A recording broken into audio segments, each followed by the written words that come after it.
My life was a whirlwind of meetings, sales pitches, and endless negotiations. I'm Anna, 38, and I've climbed my way up to sales director at one of the top car manufacturers. My world was about hitting targets and sealing deals, not romance or late-night dates. I had a plush apartment in the city center, a sleek, top-of-the-line car, and a wardrobe that screamed success. Love? It never topped my priority list. Then Alex walked into my office, a fresh hire, 15 years my junior, with a smile that could knock you off your feet. Anna, right? I've heard a lot about you. Looking forward to learning from the best, he said, extending his hand. His confidence was off the charts for someone so new. Hope you're ready to work hard, I replied, taking his hand. It was firm, confident. This place doesn't run on smiles alone. Alex nodded. Absolutely. I'm here to give it my all. Our interactions were professional at first. But Alex had this way about him, a charm that was hard to ignore. He'd drop by my office with reports, always eager to discuss strategies or the next big sale. His enthusiasm was infectious, and I found myself looking forward to our little meetings. One evening, after a particularly grueling day, Alex knocked on my office door as I was about to leave. Fancy grabbing a bite? My treat. I've got a few ideas I'd love to run by you. I hesitated. It wasn't like me to mix work with personal time, but something about his offer was tempting. Sure, why not? But I'm choosing the place, I said. Dinner was a revelation. Alex wasn't just a pretty face with a sales pitch. He was smart, insightful, and, surprisingly, wise beyond his years. He listened intently as I shared some of my experiences, nodding and throwing in his 2 cents. As the night wore on, the conversation shifted from work to personal stories. I found out he was passionate about cars, not just selling them but understanding their mechanics, their soul. He had this dreamy look when he talked about his favorite models, which made me laugh. You're like a kid in a candy store, I teased. He shot back, and you're the tough cookie everyone's afraid to crumble. Heard the rumors, you know. But I think there's more to you. His words caught me off guard. No one had dared to speak to me so frankly in years. It was refreshing, unsettling even. As we parted ways that night, he said, "Thanks for giving me a chance, Anna. Not just at work. Tonight was nice." I found myself smiling all the way home. Alex had managed to chip away at the wall I'd built around myself, and I was both terrified and thrilled by it. Our relationship evolved quickly after that night. His attention wasn't just flattering, it felt genuine. He'd leave notes on my desk with silly jokes or quotes from our conversations. And his bright, beautiful way of looking after me made my doubts about the age and income difference seem insignificant. But love isn't just about the butterflies or the stolen glances across a crowded room. It's about choosing to stand by someone, to merge your lives together with all the risks it entails. When Alex asked me to marry him, my heart wanted to leap out and say yes, before my brain could catch up with all the reasons it was a bad idea. You sure about this, Alex? I mean, look at us. I could practically be your... Stop.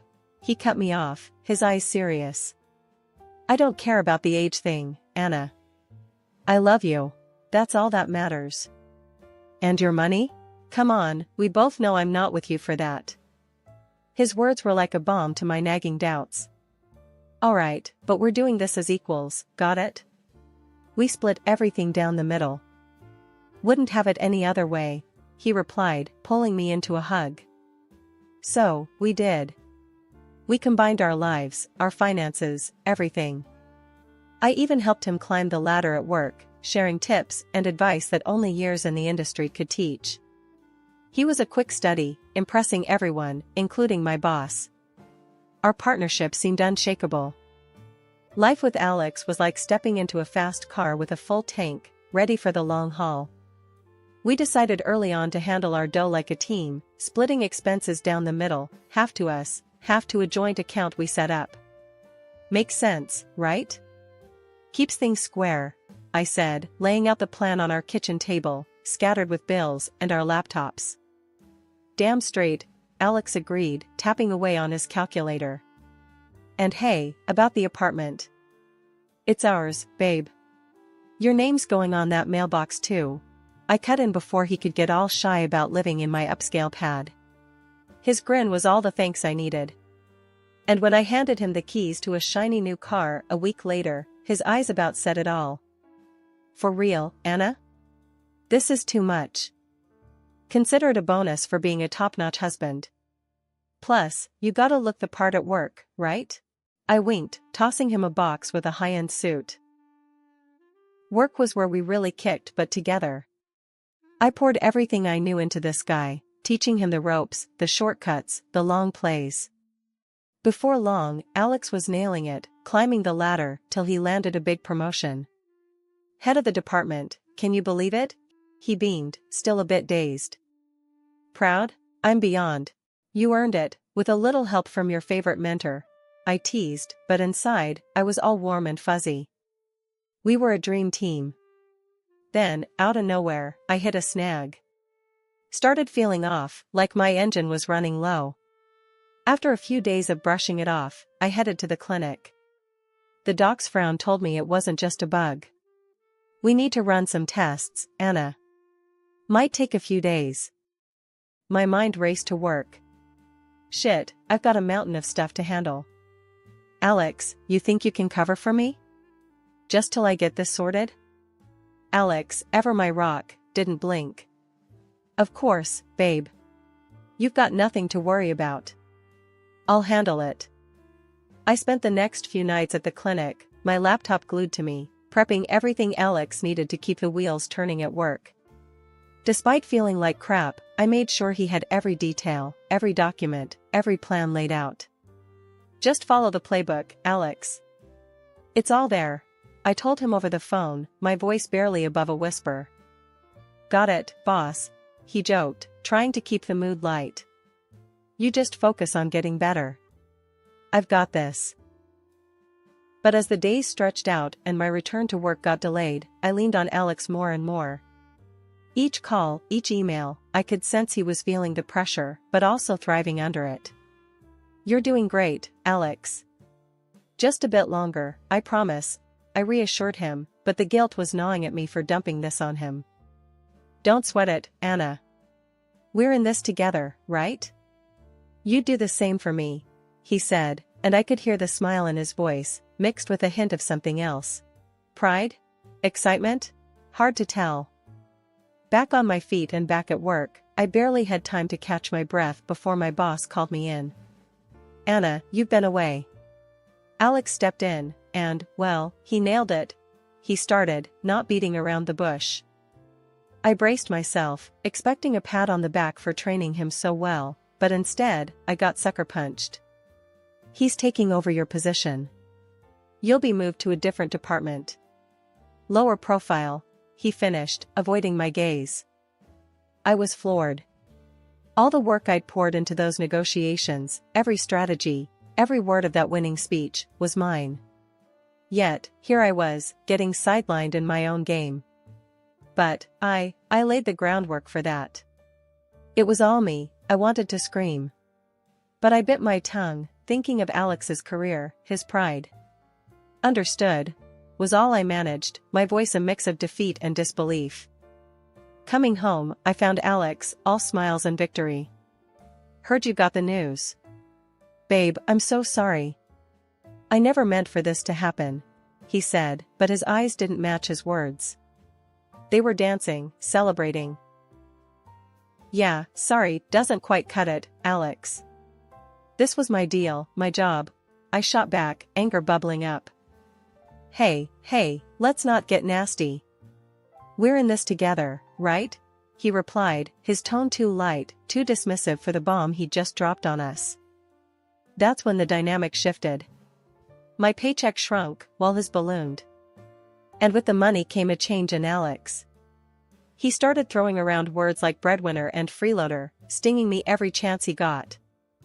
I tried to shake it off, remind myself of the man I married.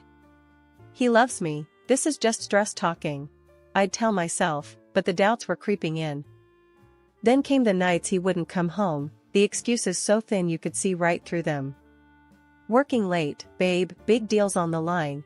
He'd text, but the silence of the house screamed the truth. Finally, I'd had enough. We need to talk, Alex. This isn't working. Where the hell are you every night? I demanded, cornering him one morning after he'd sneaked in at dawn. Oh, come on, Anna. You should be grateful I'm still here. A guy like me, with options? He threw back, his arrogance filling the room like a bad smell. That was the moment I knew. The man I loved, the partner I trusted, was gone, replaced by this stranger, spewing insults and taking me for granted. Every day at the office turned into a nightmare faster than I could have ever imagined. My work, my ideas, everything I had poured my heart and soul into, were now being presented under Alex's name. He had compiled an extensive report, a masterpiece of all my projects, and handed it over to the board as his own. The revelation was a gut punch, leaving me winded and betrayed. The board's decision was swift and merciless. Anna, we're letting you go, they said, their words clinical, detached. Your performance has been lacking. The irony of their words, considering my work was flourishing under Alex's guise, wasn't lost on me. I was being fired for failing to perform tasks I hadn't even been credited for. Shell-shocked, I returned home, a storm brewing within me. Alex was there, humming some tune, oblivious to the bombshell about to drop. We need to talk, I stated, my voice ice-cold, cutting through the pretense of normalcy. He turned, that familiar smirk playing on his lips. Sure, what's up? It's over, Alex. I know everything. How you claimed my work as your own, how you got me fired. I spat out, each word laced with venom. For a moment, his facade slipped, revealing a flicker of guilt, but it was quickly replaced by defiance. Oh, come on, Anna. You're being dramatic. I just played the game better. Played the game? You backstabbed me, Alex. You destroyed my career for your gain. My voice rose, a crescendo of anger and hurt. He shrugged, that smugness returning.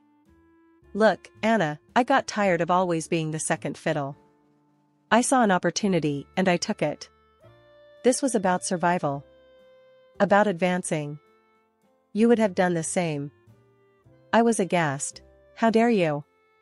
I would never do what you've done. I brought you into my world, taught you everything, and this is how you repay me? Alex's response was cold, calculated. You're just upset because you're not on top anymore. Face it, Anna, this is how the world works. I'm just better at it than you.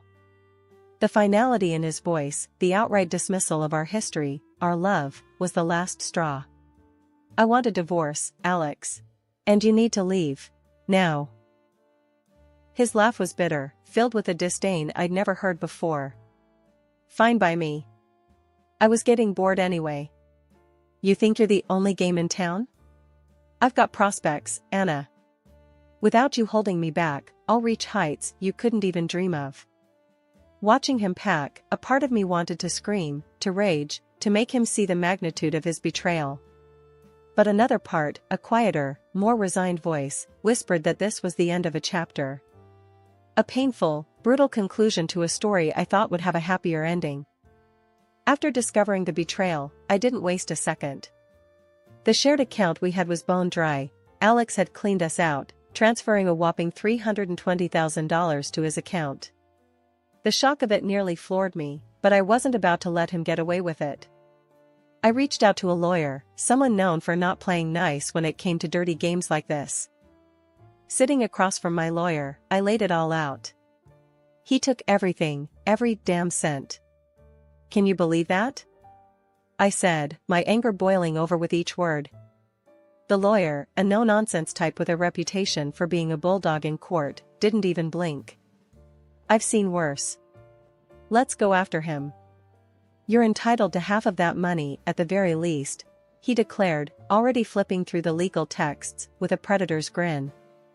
So, we sued. dragged Alex and his sneaky theft into the glaring light of a courtroom. The process was grueling, dragging my already battered heart through the mud, but it was worth it. The court didn't have any patience for Alex's flimsy defenses. He claims he earned that money, my lawyer scoffed during one of our prep sessions, shaking his head in disbelief. But we've got the bank records, the documents. He's going down. And go down he did. The judge saw right through Alex's act and ordered him to cough up $160,000. It wasn't about the money, not really. It was about drawing a line, showing him he couldn't just trample over me and walk away scot-free. With the lawsuit out of the way, I pushed forward with the divorce. I was done, completely and utterly done. I want my name back, I told the lawyer. My life back. The divorce papers were a mere formality after the legal battle we just won. I watched as Alex signed them, his face a mask of defeat. "Anna, can't we?" he started, but I cut him off. "Save it, Alex.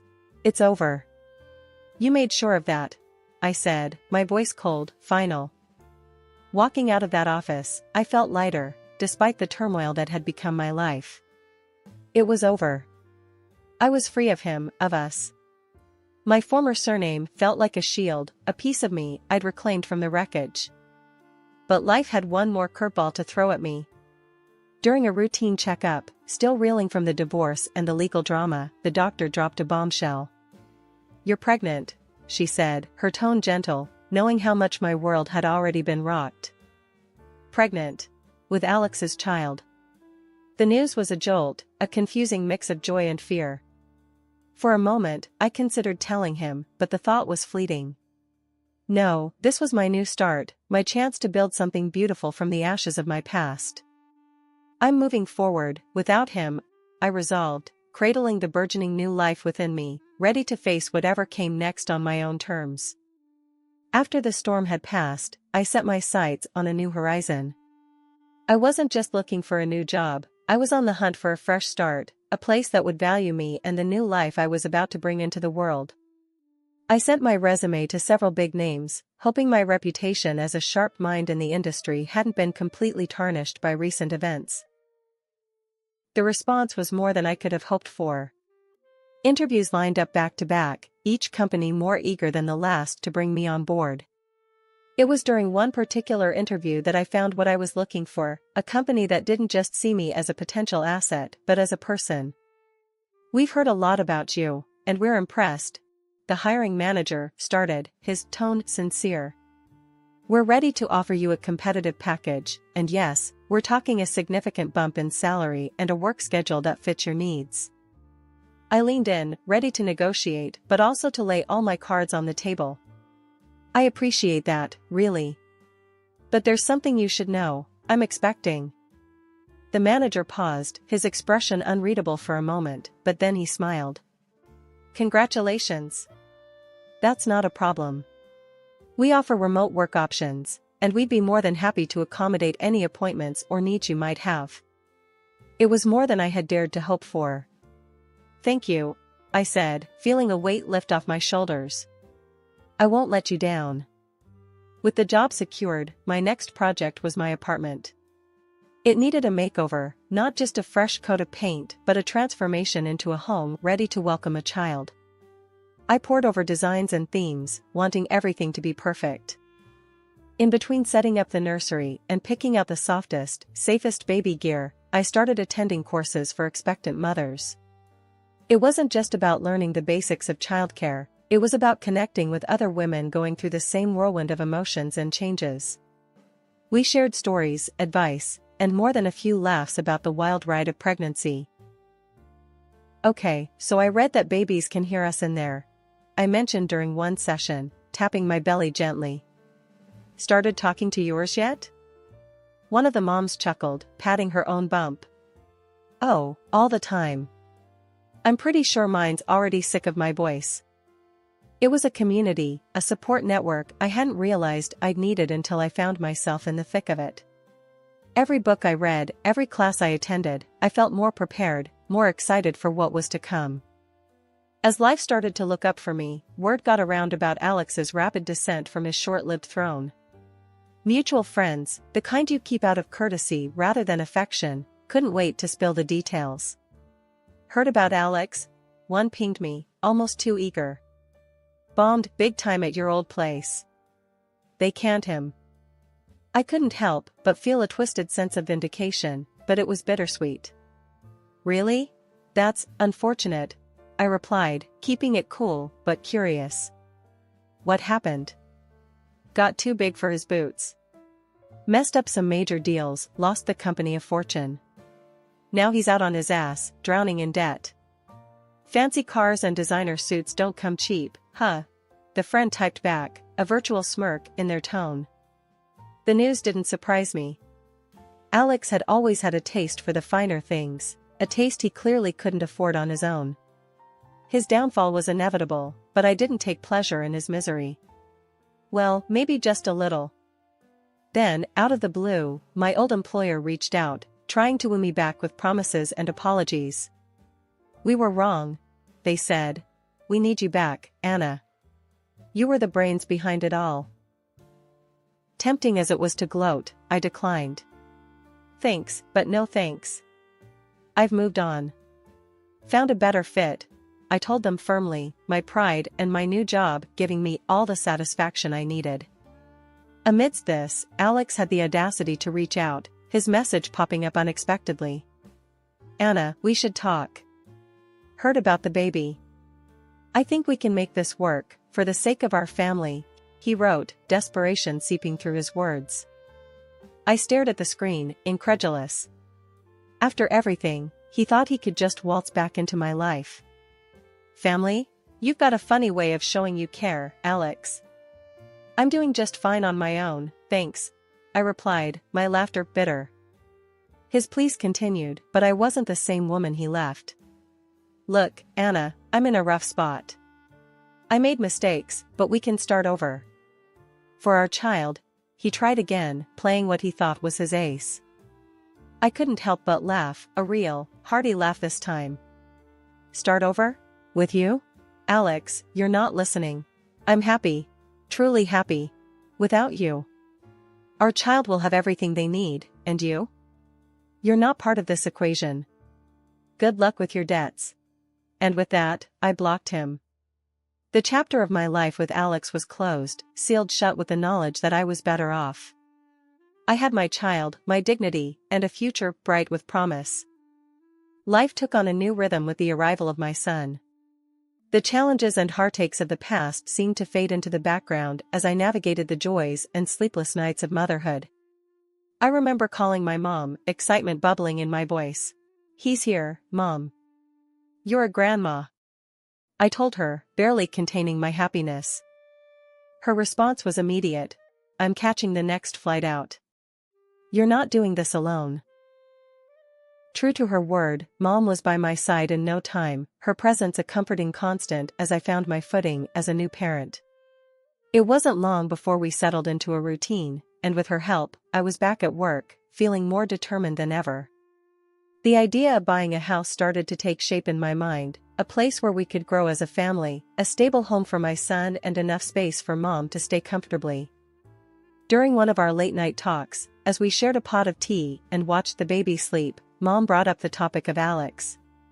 Heard your ex is running himself ragged, juggling jobs to keep afloat, she said, a note of concern in her voice. I sighed, the mention of Alex still a sour note in my otherwise harmonious life. Yeah, well, he made his bed. Now he has to lie in it. Mom nodded, then hesitated before adding, you could sue him for child support, you know. It's his responsibility too.